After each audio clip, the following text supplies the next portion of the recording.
Hi, folks. This is JL, the July Lioness. I hope you're doing well today. This is episode 5 of CAW Create a World from Scratch instead of from a mix.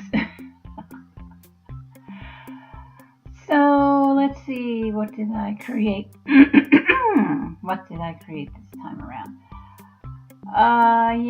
Last time I did loads of roads, and this time I did lots of lots. I put in, I think I've got all my residential lots in now, so you witnessed some of that, a few. And let's see, you'll see that there's some trees now. I did that, I did that in episode 4. Trying to think what I did last night. I added spawners. Spawners are for the gameplay, so that, for example, if you take your sim fishing, they will catch a fish, and so these create, spawners can create fish and bugs and metals and gems, meteorites, essentially collectibles and edibles. Oh, and seeds. Seeds are important. That's one of the, in The Sims 3, one of the main ways to get seeds is to just find them on the ground, created by a spawner. Spawner as in to create, to bring in, to spawn, to manifest. They even also talk about Sims spawning at the edge of a lot and walking through. So there, what's generator? Yeah, I guess generate a good word for generator is probably the same word as spawner. I don't know, but when I think of spawn, I think of something more biological than a generator. A generator produces electricity. A spawner produces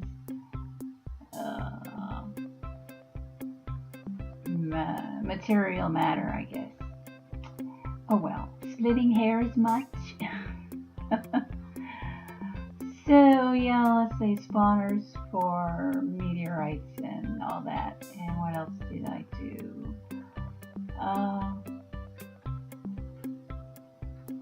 Fix some road issues. There's some joints that weren't there properly. Smoothed out some roads and lumpy stuff under lots. Mostly it was putting lots in. And I worked on, the area I did was Peacemaker Loop. I already had 2 lots down there, so I finished off Peacemaker Loop, and then I did the adjacent area, Tundra Loop. So we've got, I think, about 44 residential lots ready to be built on, which I will do either in edit in-game mode or in the actual game. If I do it in the actual game, then it won't save to the default file that I'm creating now. So if I were to load the game up, I would always need to add whatever was missing.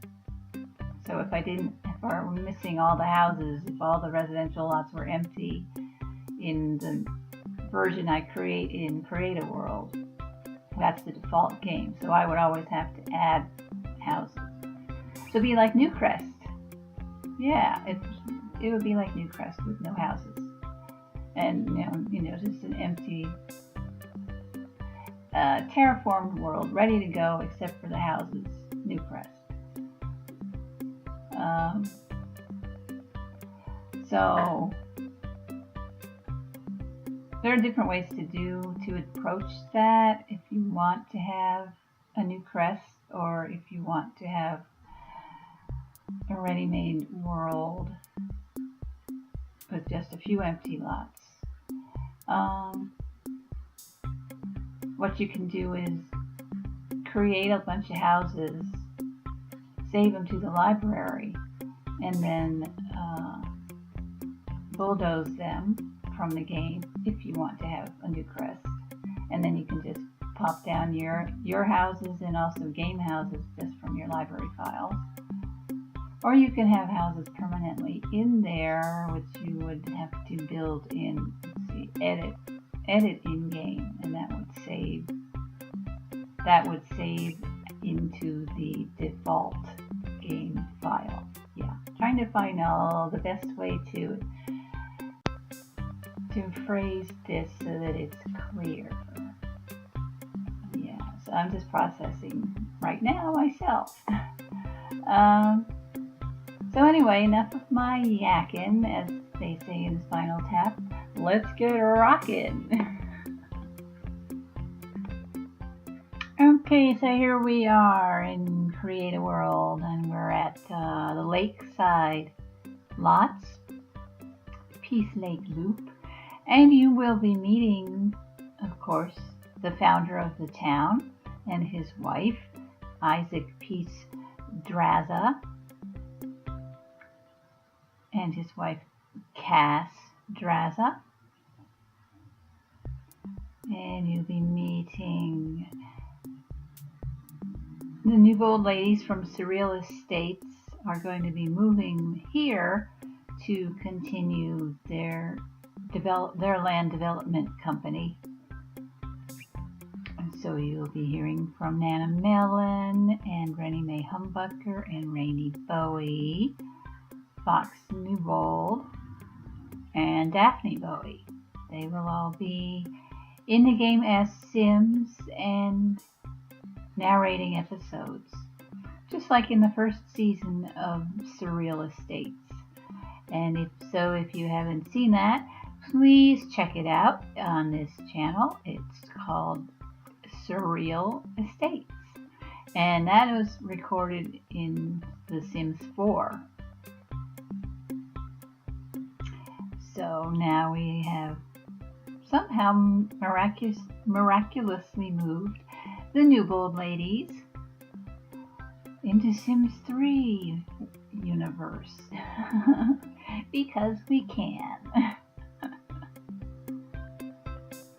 But I love the thought of having my own custom world, put in the rabbit holes that I like, and leaving out the extraneous stuff, and custom.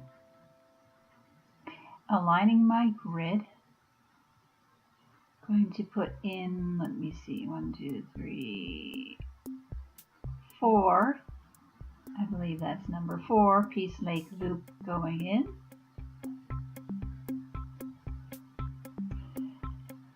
So the lakefront homes will have the beautiful vista buff. The ones back across the road won't.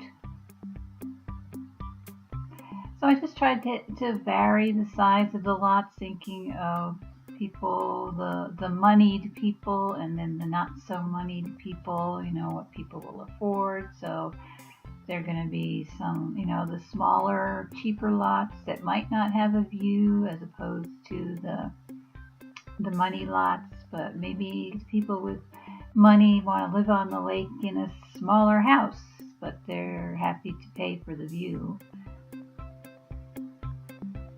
So just thinking, variety takes all kinds.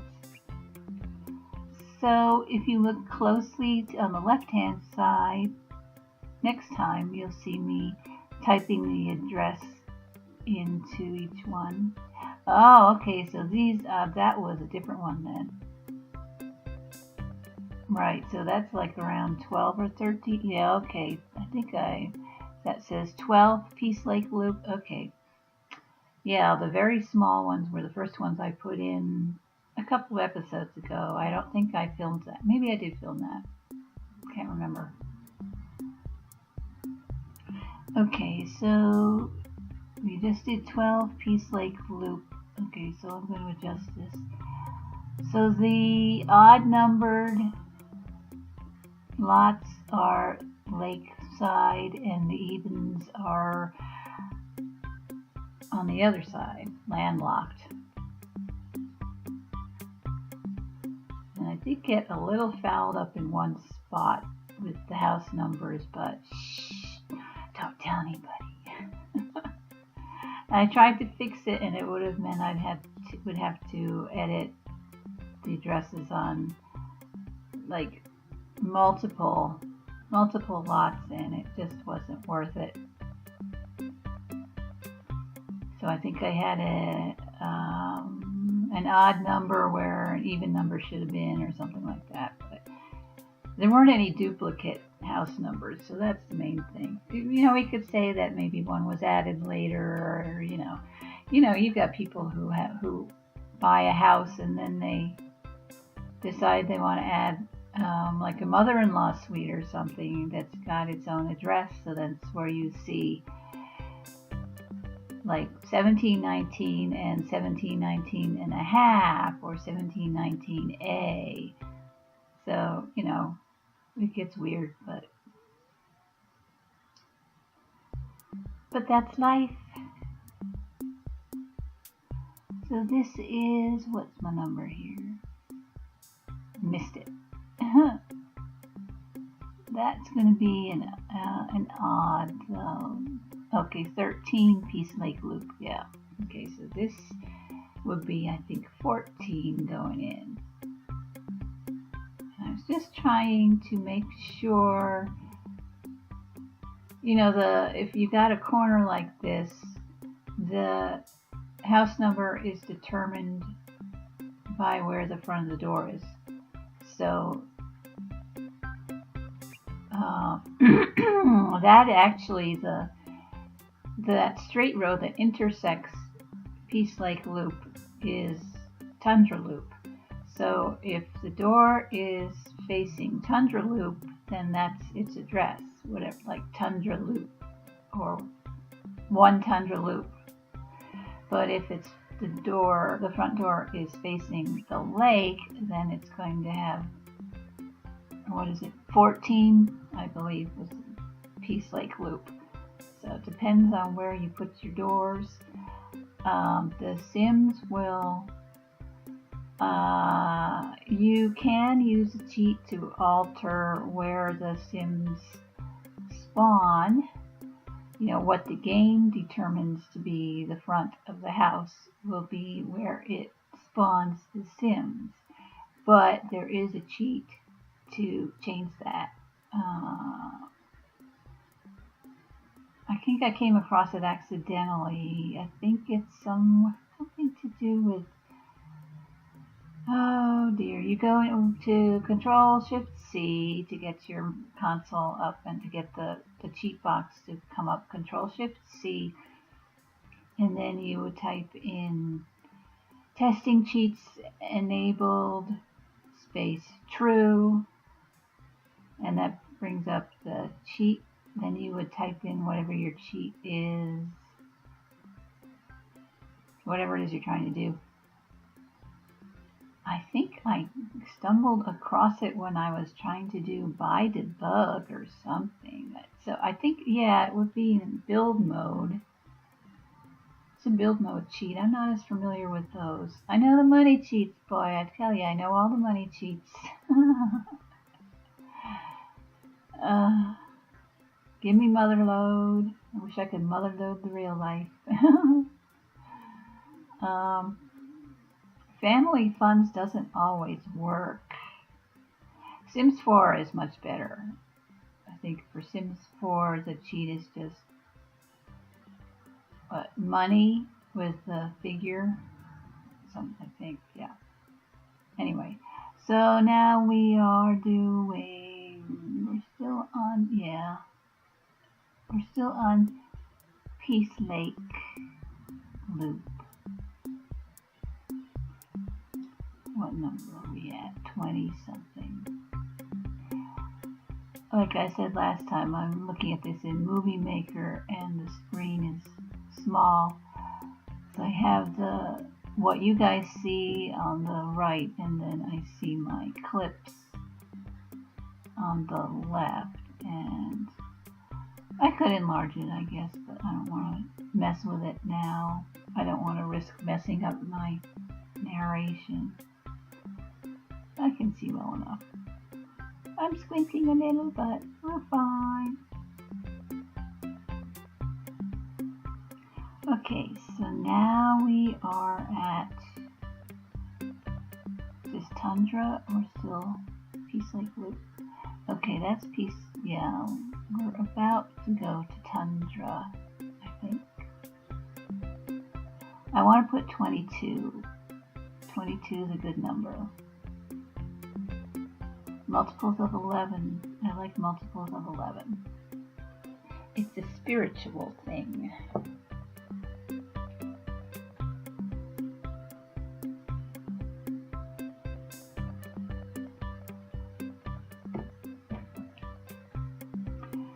So if you're wondering how you figure out what the lot size is, you look in the lower, so the very lowest right-hand corner of CAW, and you see very small little black numbers that give you the size of whatever it is you're drawing in.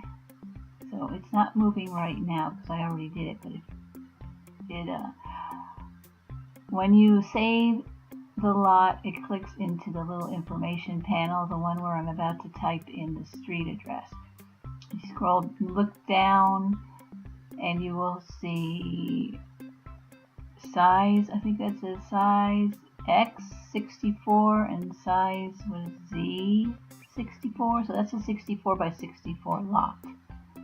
So that's for some people with some money, but it's not on the lake, so it's not as much money as a 64 by 64 on the lake would be. I think I'm counting my lots now. 1, 2, 3, 4. There should be 8 of the smallest ones. Yeah, so I'm counting my lots. Should be a total of 22.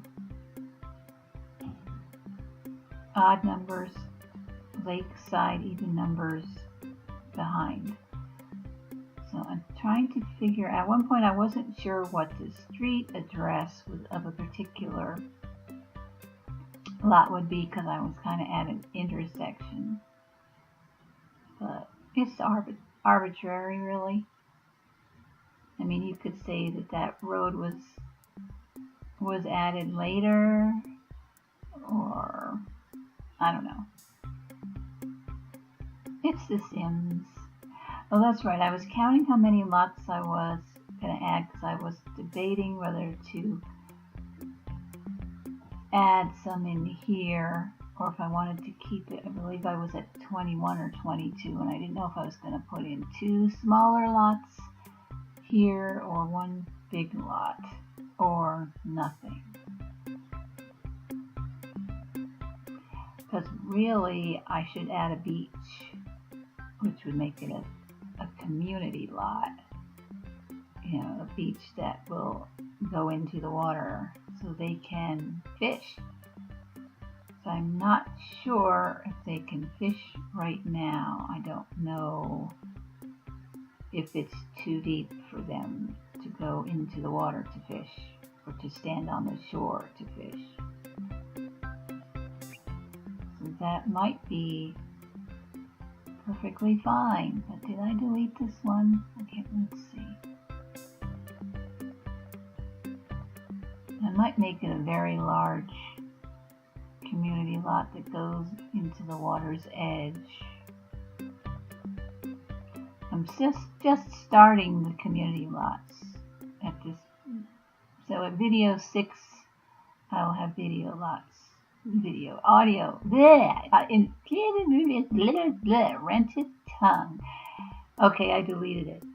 In video 6, I'll be doing the community lots, is what I've been attempting to say.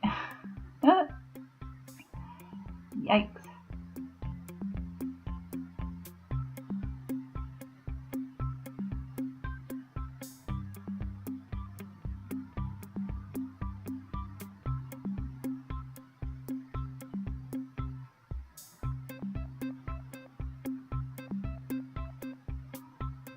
Okay, so this end lot, I believe, is Tundra Loop. See, it could be either Tundra Loop or Peacemaker Loop, depending on how you look at it. So it could either be back, behind, but that's an intersection. So what streets are we looking at here? At one point, the question is, where does Peacemaker Loop change name to Tundra Loop? That is the question. And what is this road coming up from the middle of the screen?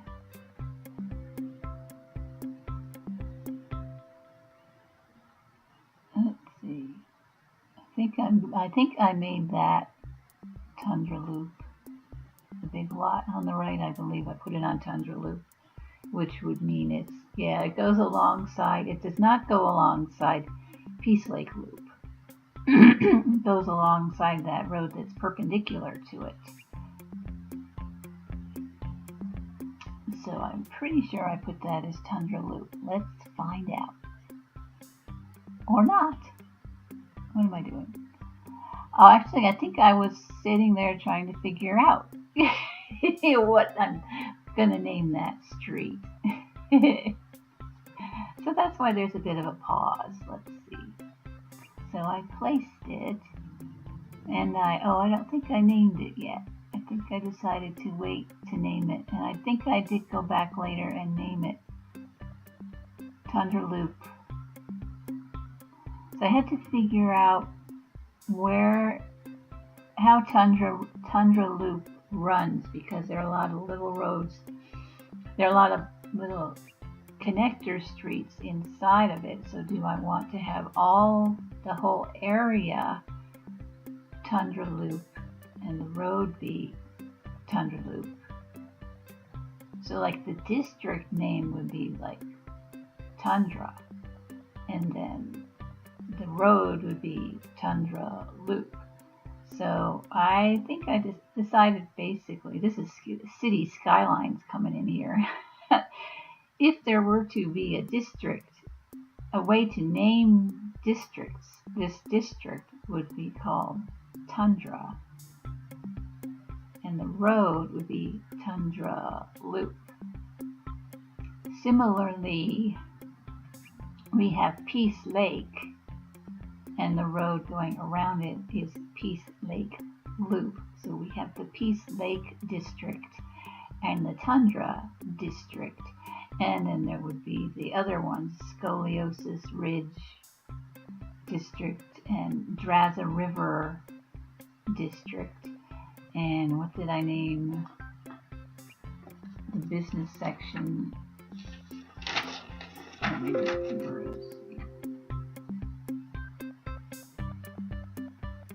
had written that down someplace. I'm just looking at my notes here. I named it something.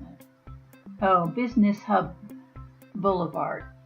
Yeah, that's where the community lots, they are on Business Hub Boulevard. Whoops, a little spinny here.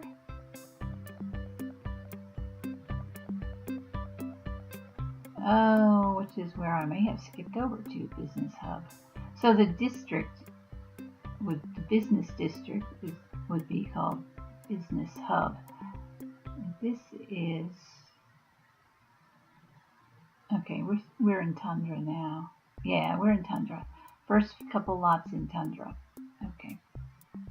We're going to skip over to something else pretty soon.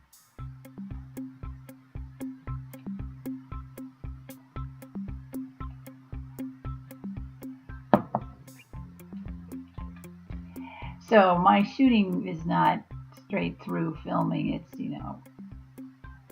film a little, build a little, film a little, build a little. When I reach a point where I think I've shown them enough building, then I'll stop and then continue on. Okay, what number? What am I giving this? Okay, this is 1, Tundra Loop. Okay.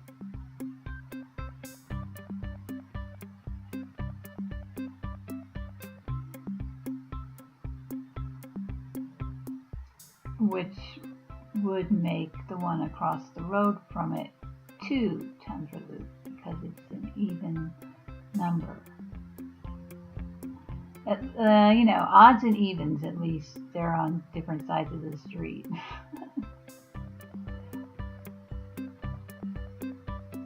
But I did get a little mixed up at the beginning of Tundra Loop because that extra street kind of confused me. But this whole section is Tundra Loop. All those the side roads are all just going to be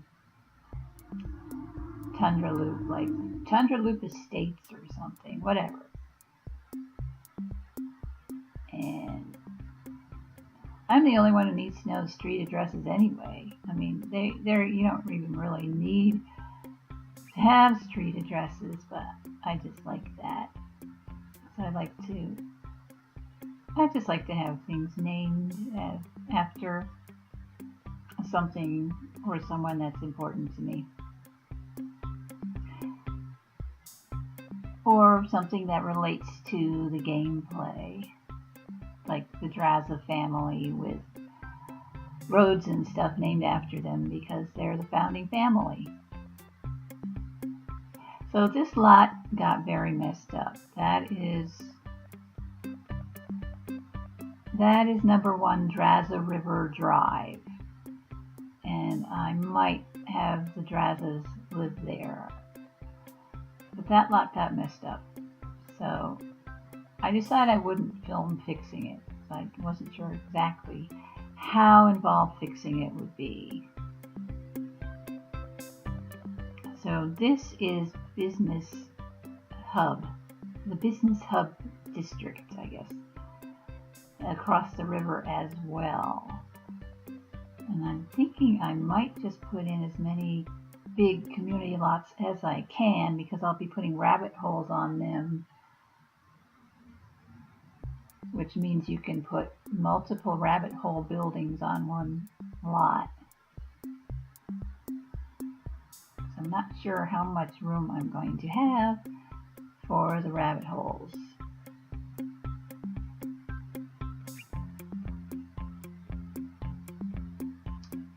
So I'm just looking around. Got my grid on, got my grid off.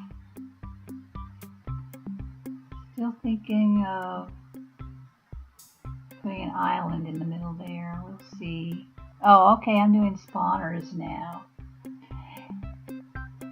Generators. Let's pop in some generators. So we need some fish for the lake. And this is on a different layer.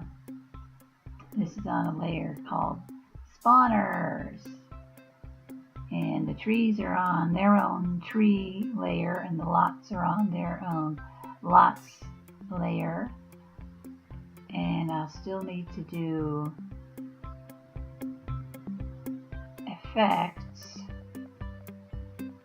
Effects are just weird little things that you might see in the game, little animations. Like if you look up in the sky, you might see a rainbow. That's an effect. Or you might see a flock of geese. Just to add some more life to the game, kind of randomness to the game.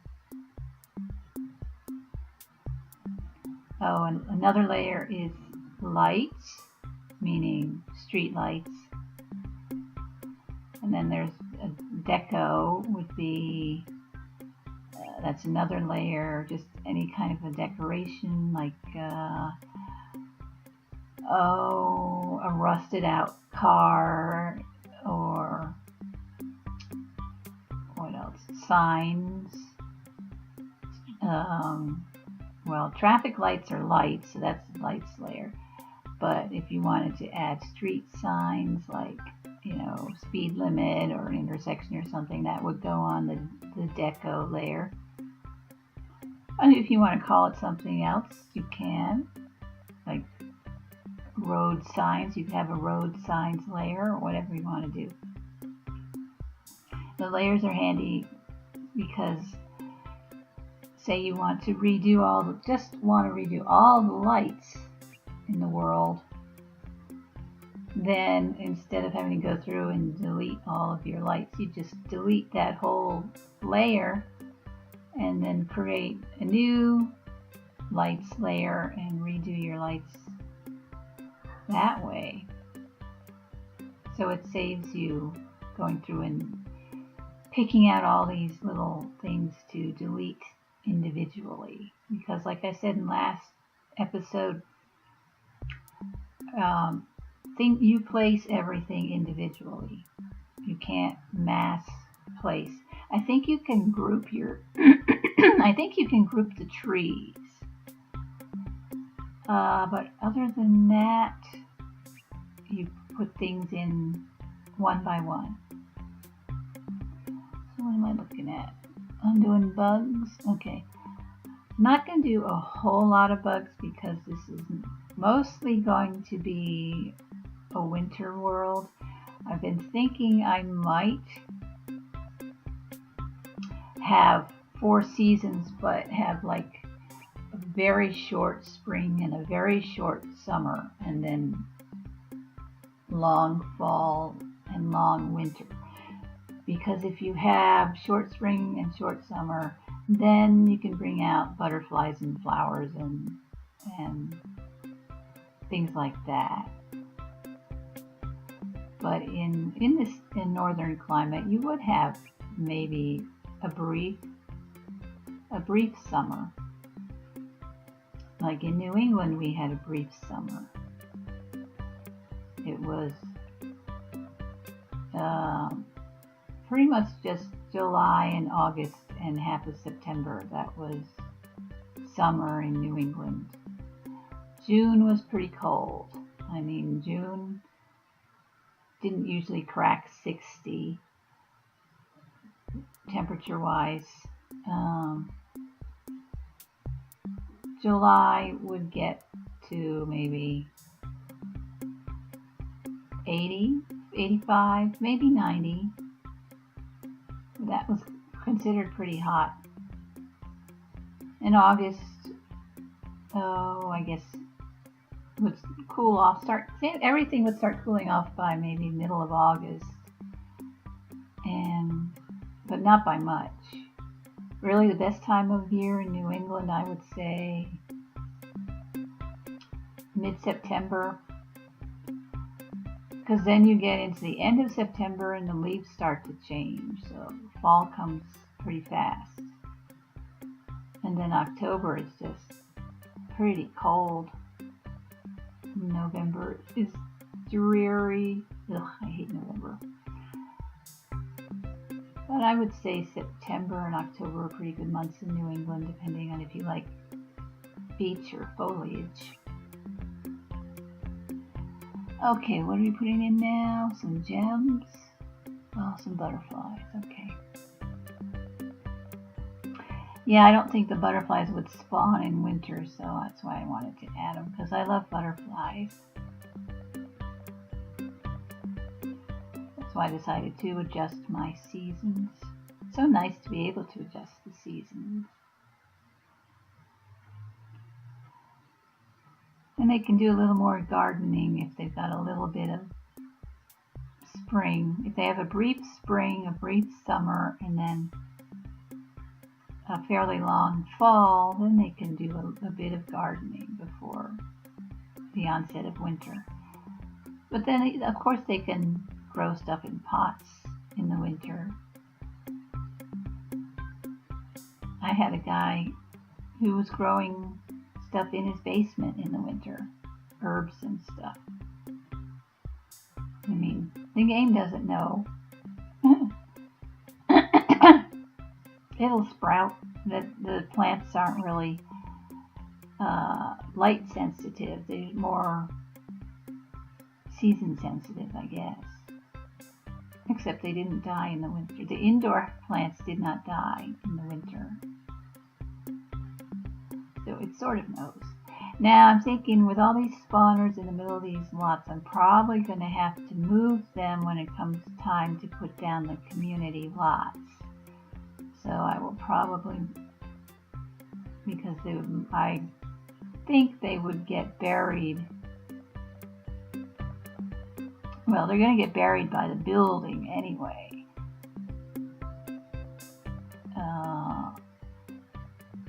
So depending on what, I might have to, I will probably have to move them when it comes time to place the rabbit holes. At least like to another part of the lot or something. To an open part of the lot. That's what I'm assuming. So now I'm putting some spawners that are going to be, I know will be open land between the houses.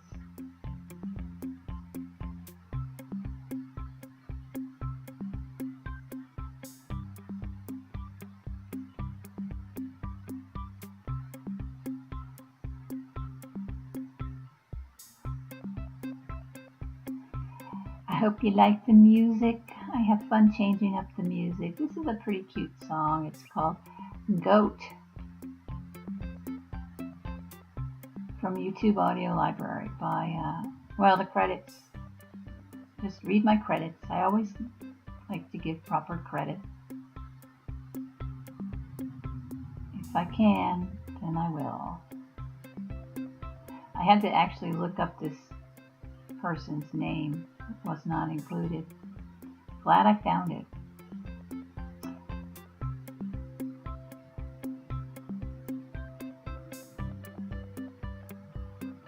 Spawn, spawn, spawn. So we're about done here, guys. Thank you for joining me. This has been JL. Have a wonderful time. Leave a like, a thumbs up, a comment, subscribe, all that good stuff. Take care.